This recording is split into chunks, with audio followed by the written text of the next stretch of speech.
அதிகாலை ஸ்தோத்திர பலி. அப்பா அப்பா உங்களுக்கு தான் ஆராதனை. ஸ்தோத்திர பலி. அப்பா அப்பா உங்களுக்கு தான். அப்பா அப்பா உங்களுக்கு தான். அப்பா அப்பா உங்களுக்கு தான். அதிகாலை ஸ்தோத்திர பலி. அப்பா அப்பா உங்களுக்கு தான் ஆராதனை. ஸ்தோத்திர பலி. அப்பா அப்பா உங்களுக்கு தான். அப்பா அப்பா உங்களுக்கு தான். அப்பா அப்பா உங்களுக்கு தான்.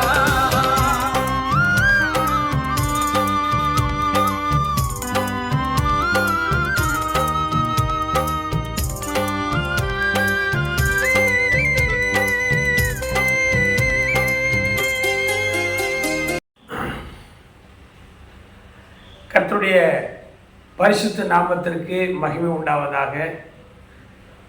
சென்னை மற்றும் தமிழகம் எங்கும் பயங்கரமான இடி, மழை, மின்னல், காற்று, குளிர், வெள்ளங்கள் பரவி இருக்கிற இந்த நேரத்தில் அதிகாலையில் ஆண்டவரோடு பேசுவோம் என்று 21 நாட்கள் ஆண்டுடைய சமூகத்தில் துதித்து ஜெபித்து ஆராதித்து உங்களுக்காக ஆண்டவருடைய வார்த்தையை இந்த காணொளி மூலமாய் தினமும் அனுப்பி கொண்டிருப்பது எனக்கு மகிழ்ச்சி. இந்த வார்த்தை நிச்சயமாய் உங்களை இந்த மழை வெள்ளத்தில் இருந்து மட்டுமல்ல, எல்லா விதமான பேரிடர்கள், இடர்பாடுகள், பாடுகளில் இருந்து உங்களை விலக்கி உங்களை பாதுகாக்கும். கர்த்தர் எனக்காக யாவையும் செய்து முடிப்பார் என்று நான் விசுவாசிக்கிறேன். இன்றைக்கு 11வது நாளாக இந்த காணொளி மூலமாய் உங்களோடு கூட நான் ஒரு வெளியூரிலிருந்து ஒரு ஹோட்டலில் தங்கியிருந்து இந்த செய்தியை நான் பதிவு செய்கிறேன். சென்னையில் இல்லாமல் வெளி பிரதேசங்களில் ஒரு ஹோட்டல் அறையிலிருந்து இன்றைக்கு இந்த காணொளியை நான் பதிவு செய்கிறேன். 1 தெசலோனிக்கர் 5ஆம் அதிகாரம் 7வது வசனத்தில் இன்றைக்கு நான் வேதத்தை தியானிக்கும் போது அதில் சொல்லப்பட்டிருக்கிறது, இடைவிடாமல் ஜெபம் பண்ணுங்கள்.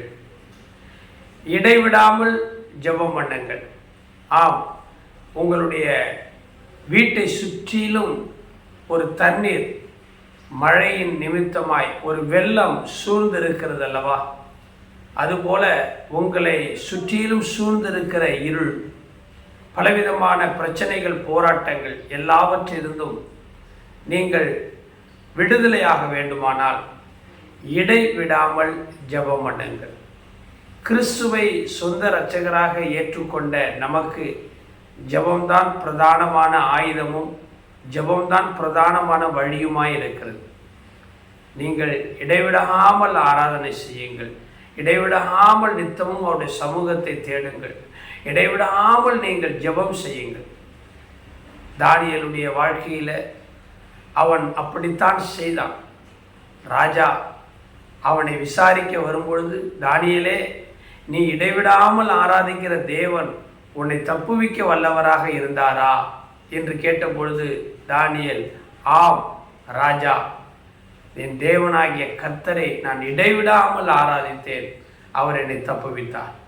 இன்றைக்கு நீங்கள் சில நேரத்தில் பழமொழி சொல்லுவாங்களே, ஆடிக்கு ஒரு முறை, அமாவாசைக்கு ஒரு முறை, அதுபோல் நீங்கள் ஆண்டவரை துன்பம், பிரச்சனை, போராட்டம் அல்லது தேவை வரும்பொழுது தான் தேடுகிறீங்க. அப்படி இல்லை.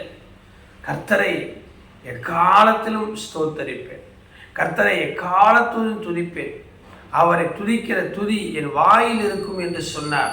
அதுபோல் நீங்கள் இடைவிடாமல் ஜெபம் பண்ணுங்கள்.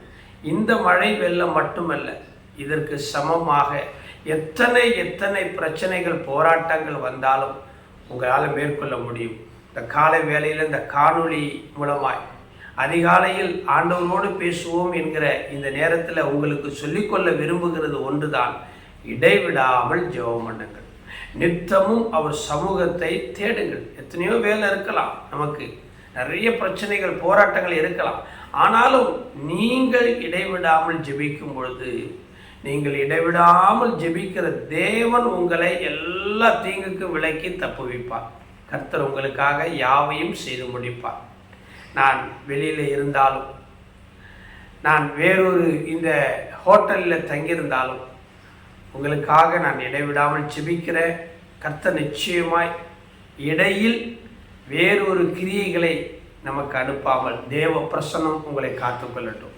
நாளைக்கு மீண்டும் உங்களை சந்திக்கிறேன். God bless you. கர்த்தர் உங்களை ஆசீர்வதிப்பார்.